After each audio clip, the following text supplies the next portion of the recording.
Et hey, aujourd'hui j'ai envie de te parler d'un problème. En fait c'est pas drôle du tout. Ça va pas être une vidéo drôle. Je suis en train de réfléchir. Il y a un truc qui me saoule dans ma personnalité. Et je pense savoir d'où ça vient et je vais t'en parler très rapidement. Et en fait j'ai envie de le changer et j'ai hésité à te faire cette vidéo parce qu'en fait en ce moment je suis pas très bien par rapport à ça, je me pose beaucoup de questions et je suis pas dans une énergie hyper agréable. Donc du coup je me suis dit est-ce que je te fais cette vidéo ou est-ce que j'attends que ça passe et je te fais la vidéo quand tout va bien, quand j'ai résolu le problème, parce que je vais résoudre le problème. Et puis je me suis dit en fait c'est quand même intéressant de... Et c'est un peu le but de ma chaîne, c'est quand même intéressant de te montrer le développement de mes idées, le développement de mes actions. Et du coup je trouve que c'était important de te faire... Et du coup je me suis dit que c'était sympa quand même de te faire cette vidéo où je suis en plein doute, ce qui m'arrive très très souvent, hein. Je pense que le doute fait partie de 60% de mon temps. Donc j'en viens au fait. J'ai été éduquée par une personne qui n'était jamais contente et pour qui tout ce que je faisais n'allait jamais. En fait, je pense que cette personne n'est même pas vraiment consciente qu'elle m'a renvoyé cette image. Je pense que la personne qui m'a éduquée était une personne qui était très dépendante et elle avait tendance à, pour ne pas être seule en fait, vivre un peu en parasitant les autres. Enfin, elle le fait toujours d'ailleurs, elle fonctionne comme ça.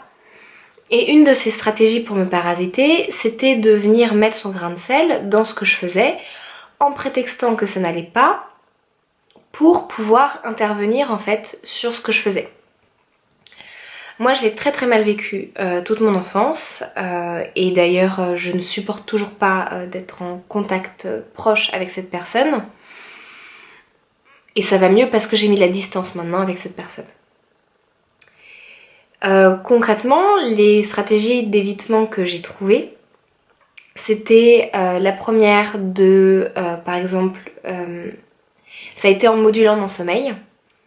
Donc par exemple, j'ai énormément, je pense que ma narcolepsie découle un peu de ce mécanisme que j'ai mis en place. Donc j'avais tendance à vivre plutôt la nuit que le jour. Et j'aime bien vivre la nuit parce que je suis tranquille, personne m'embête. Et c'est encore un problème que j'ai dans ma vie aujourd'hui.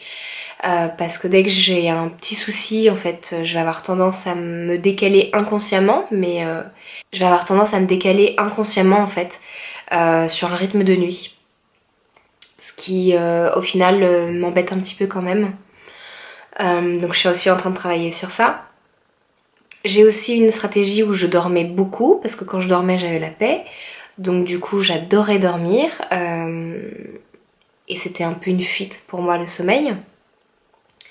Et une autre stratégie que j'ai mise en place, c'est d'être parfaite. Donc moi quand je me sens attaquée, maintenant j'ai le réflexe de devenir parfaite. Donc parfaite entre guillemets parce que personne n'est parfait, mais j'ai vraiment cette capacité de devenir irréprochable. Tout ce que je fais est hyper réfléchi, je fais bien attention à respecter toutes les règles de politesse, toutes les règles d'interaction sociale. Je suis hyper attentive à tous mes faits et gestes. Et c'est une stratégie qui m'a aidée et qui m'aide et je trouve ça plutôt chouette en fait d'être capable de faire ça parce que souvent quand je me sens attaquée de manière injuste, je deviens parfaite, j'attends que ça passe un peu et bon, dans ma vie ça m'est arrivé plusieurs fois d'être attaquée, j'ai trouvé un peu injustement par des gens qui étaient un peu de mauvaise foi et qui essayaient de m'attaquer pour des fausses raisons juste pour me mettre cher. Et du coup je pense que cette stratégie m'a été hyper utile. Donc je suis quand même contente d'avoir développé cette stratégie, je suis contente parce que c'est quelque chose que je mets facilement en place, donc c'est quand même ok. Le problème, c'est que parfois je la mets en place de manière inconsciente. Et il y a des situations où je n'arrive pas à être parfaite. Parce que être parfaite, entre guillemets, hein, selon mes critères, être parfaite, ça prend beaucoup d'énergie, surtout dans des nouvelles situations. Et en fait, ça m'est arrivé 2-3 fois sur les derniers mois où j'étais dans une situation, notamment professionnelle. Et c'était une situation à laquelle j'avais jamais fait face. Et du coup, je ne savais pas trop comment réagir. Et j'essayais d'être parfaite. Et en fait, c'était super dur pour moi. Et je me suis mis une pression de dingue. Et ça m'a fait un stress de dingue, en fait. Et pour décompenser le stress, ce que j'ai fait, c'est que j'ai fait beaucoup de boulimie. Et du coup, je me sentais pas bien. Et je me suis vraiment fait du mal à mon corps. Et après, je culpabilisais. Je m'en voulais de m'être fait du mal à mon corps. Et ça me... Je voulais pas. Et en fait, quand c'était des situations professionnelles, ce que j'ai fait au bout d'un moment, c'est que je suis allée voir mon superviseur, qui est mais d'une bienveillance. Et franchement, je n'ai jamais rencontré quelqu'un d'aussi bienveillant que lui, à part ma mère. Mais c'est une bienveillance différente. Et en fait, sur ces 2-3 fois, je lui ai dit, voilà, je sais pas comment faire, je me sens perdue. Et il a été hyper rassurant et il m'a juste montré le chemin et il m'a juste dit que c'était pas grave et il m'a juste dit que tout allait bien et il m'a fait vachement déstresser. Et je me suis sentie con. Je me suis sentie super con en fait de m'être mis une telle pression pour rien. Pour au final un truc qui est facile, pour au final un truc qui est pas très important, pour au final un truc qui est pas vraiment dans mon champ d'action. Et je me saoule. Et je me saoule. Si tu veux que je te donne un exemple concret, je te donne 2 exemples concrets. Un exemple, je t'en ai déjà parlé dans une vidéo qui s'appelle Papy pervers et histoire de gamine. J'ai eu une embrouille avec une de mes collègues. Et en fait, je me suis mis une pression de ouf pour résoudre cette embrouille sans créer d'embrouille, en fait, justement. Et, euh, et pour lui expliquer, pour essayer de poser mes limites. Donc j'ai été hyper pédagogue avec elle. En fait, elle avait tendance à prendre des affaires dans ma boîte personnelle d'échantillons. Je travaillais en laboratoire et c'était pas ok de le faire et c'était encore plus pas ok parce que la situation faisait que j'avais des échantillons contaminés et qu'elle a pris le risque de contaminer en fait tout plein d'autres échantillons, donc ça allait vraiment pas. Elle l'a fait une première fois, je lui ai expliqué à 3 reprises hyper calmement, enfin une fois pas calmement mais 2 autres fois calmement. Et j'avais l'impression que c'est bon, elle avait compris. Et elle l'a refait une deuxième fois, une semaine après l'avoir fait la première fois. Et j'ai complètement perdu patience et je lui dis mais pourquoi tu refais ça en fait, je comprends pas, je te l'ai expliqué 3 fois, je comprends pas. Et, euh, et en fait j'étais vraiment en boucle, j'étais hyper énervée et je me disais mais qu'est-ce que j'aurais dû faire de mieux, mais qu'est-ce que j'ai mal fait. Et en fait j'étais concentrée sur mais qu'est-ce que j'ai mal fait pour qu'elle ne comprenne pas. Je lui ai expliqué 3 fois, je comprends pas pourquoi elle comprend pas. Et, euh, et je bouclais comme ça et j'en ai parlé à mon superviseur qui est merveilleux et que j'aime d'un amour fou. Et il m'a dit mais en fait tu pouvais pas faire mieux, elle a pas compris, il lui faut une autre manière pour comprendre quoi. Et qu'il me dit ça, je me suis dit bah ouais en fait.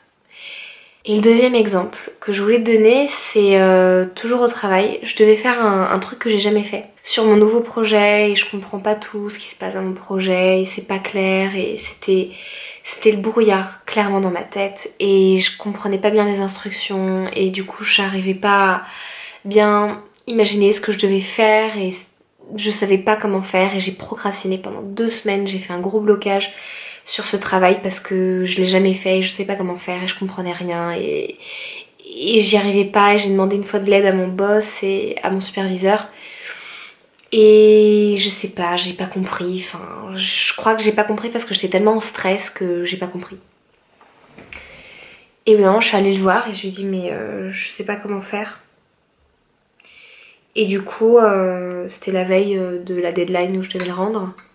Et du coup il m'a fait un truc, c'était un résumé, il fallait que je fasse un résumé de mon projet. Et il a fait le résumé mais en 2 minutes. C'est sorti hyper fluide. Bon lui il a 10 ans d'expérience hein, pour faire des résumés. Et quand il l'a fait j'étais là, ah mais c'est tout.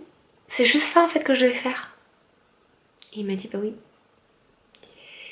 Et je me suis mis une pression de dingue pendant 2 semaines, j'ai fait de la boulimie de dingue pendant 2 semaines, j'en pouvais plus, j'ai pas dormi, enfin...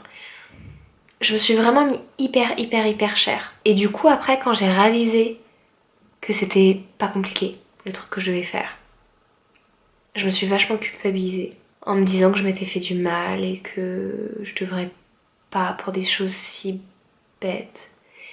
Et, et en fait je sais pourquoi je me mets une telle pression. C'est parce que en France, à Paris, et moi dans mon entourage, j'ai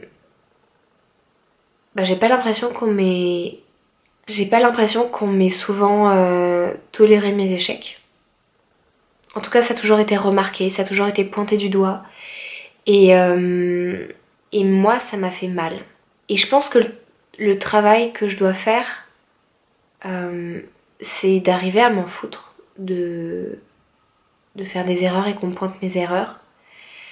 Parce que clairement, je ne peux pas changer tous les gens du monde. Et ça me fait du bien d'être dans cette équipe de travail où j'ai un superviseur hyper bienveillant qui est magnifique et qui me montre vraiment le chemin pour accepter mes erreurs et pour arriver à être douce avec moi-même. Et c'est chouette. J'ai pas vraiment de conclusion. Si, pour conclure, j'ai envie de changer. J'en ai marre. J'en ai marre d'être trop dure avec moi-même. J'en ai marre Ça me bloque. Clairement, ça me bloque. Du coup, ma stratégie pour essayer de changer, c'est d'expérimenter l'échec et de célébrer l'échec. Je vais essayer d'être attentive dans mon quotidien, dans ma vie de tous les jours. Et je vais même essayer, je pense, de provoquer des échecs. Des petits échecs. Je vais y aller graduellement. Je vais faire des petits échecs et puis après je vais faire des plus gros échecs. Et à chaque fois, en fait, je vais me rendre compte que j'en meurs pas, que c'est pas mortel de faire un échec et que je suis assez solide pour assumer les conséquences de ces échecs parce que, en fin de compte, rien n'est grave. Ma vie est merveilleuse, je suis au Danemark, dans un pays de gens qui sont ultra bienveillants. Je suis entourée par des gens qui sont pleins de paix et d'amour. Je sais très bien qu'il ne va rien m'arriver si j'échoue. Mais j'ai vraiment besoin de recadrer un petit peu. J'ai vraiment besoin d'assainir ma relation à l'échec parce que là ça va pas. Ça va pas du tout. Donc voilà, donc faire des échecs. À la limite les provoquer et voir que tout va bien. Et célébrer mes échecs. Voilà, c'est ça mon travail pour les prochains mois. Ça me fait peur. Hein. C'est bête, hein. Ça me fait vachement peur. Ouais. Bon, je te tiendrai au courant. Je t'embrasse fort et à bientôt pour de nouvelles vidéos.